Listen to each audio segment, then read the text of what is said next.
MPPSC में 3 number के लिए बच्चों सबसे महत्वपूर्ण प्रश्न है, चट्टान किसे कहते हैं और कौन सा खनिज से चट्टान का निर्माण होता है। कितने खनिज जो हैं जो चट्टान के निर्माण में सहयोगी है, जिसे हम कहते हैं चट्टान निर्माता खनिज। क्लियर है।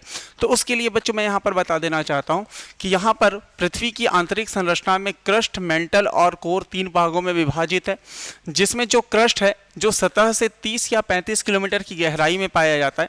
इस क्रस्ट का जो बच्चों 98% भाग जो है वो 8 तत्वों से मिलकर के बना होता है। ठीक है। वैसे तो पूरे क्रस्ट की अगर हम बात करें तो 100 से अधिक मात्रा में तत्व जो है क्रस्ट में पाए जाते हैं, लेकिन क्रस्ट का 98% भाग जो है वो 8 तत्वों से मिलकर के बना होता है। ठीक है।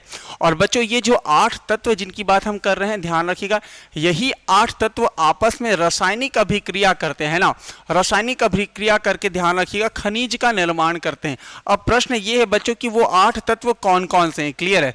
तो यहाँ पर हम देख सकते हैं कि वो 8 तत्व कौन कौन से हैं। सबसे पहले बच्चों हम देखें तो ऑक्सीजन है ना, ऑक्सीजन जो है सर्वाधिक मात्रा में पाया जाने वाला तत्व है, जो 46.8% में पाया जाता है। इसके साथ ही साथ बच्चों सिलिकॉन है, जो 27.72% में पृथ्वी की आंतरिक संरचना में पाया जाने वाला तत्व है। एल्यूमिनियम है बच्चों जो 8.13% में पाया जाता है। यहाँ पर लोहा है बच्चों, आयरन है जो 5%, कैल्शियम है बच्चों यहाँ पर 3.63%, यहाँ पर सोडियम है बच्चों 2.83%, पोटेशियम है 2.39% और मैग्नीशियम सबसे कम मात्रा में पाया जाने वाला तत्व है 2.09% है ना। तो पृथ्वी की आंतरिक संरचना में मुख्य रूप से ये 8 तत्व पाए जाते हैं। और ध्यान रखिएगा सबसे इंपॉर्टेंट बात ये है बच्चों कि ये 8 तत्व जब आपस में अभिक्रिया करते हैं, जैसे एग्जाम्पल देख लीजिए, सर्वाधिक मात्रा में पाया जाने वाला तत्व है बच्चों ऑक्सीजन। क्लियर है। यहां पर हम बात कर रहे हैं ऑक्सीजन की। क्लियर है। ऑक्सीजन के बाद दूसरे नंबर का सर्वाधिक मात्रा में कौन सा तत्व पाया जा रहा है, सिलिकॉन। तो यहां पर है बच्चों सिलिकॉन। क्लियर है। ये दोनों तत्व आपस में अभिक्रिया करते हैं और बना देते हैं बच्चों सिलिका, SiO2। क्लियर है।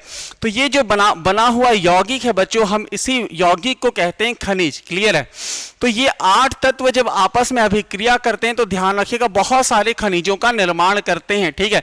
लगभग कहा जाता है कि 2000 से अधिक मात्रा में खनिजों का निर्माण होता है, आप यहां पर देख सकते हैं। क्लियर है। तो संख्या याद रखिएगा, 2000 से अधिक मात्रा में खनिजों का निर्माण होता है, लेकिन हमें 2000 खनिजों के बारे में ज्यादा डिटेल में नहीं जाना है। हमें तो उन 6 खनिजों के बारे में पढ़ना है जिनसे चट्टानों का निर्माण होता है। तो वो खनिज कौन कौन से हैं। यहां पर फाइलाइट, यहां पर बच्चों पायरोक्सिन्स, एम्फीबॉल, ओलिविन, माइका और क्वार्ट्ज, या हम इसे स्फटिक भी कहते हैं। तो ध्यान रखिएगा 2000 खनिजों का निर्माण जरूर होता है बच्चों, लेकिन उन 2000 खनिजों में सबसे महत्वपूर्ण खनिज जो है वो ये 6 खनिज हैं। ठीक है। फाइलाइट, पायरोक्सिन्स, एम्फीबोल्स, ओलिविन, माइका और क्वार्ट्ज।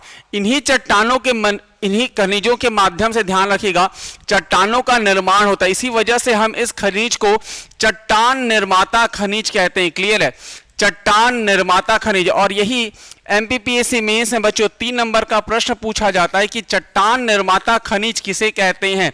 अगर ये प्रश्न आपसे पूछा जाए तो आप इसका आंसर कर सकते हैं कि चट्टान निर्माता खनिज में ये 6 खनिज जो है सबसे महत्वपूर्ण है और इन्हीं 6 खनिजों को चट्टान निर्माता खनिज कहते हैं। ठीक है। तो बच्चों अगर ये वीडियो आपको पसंद आया होगा तो इस जो है चैनल को लाइक कीजिएगा, शेयर कीजिएगा, सब्सक्राइब कीजिएगा। धन्यवाद बच्चों।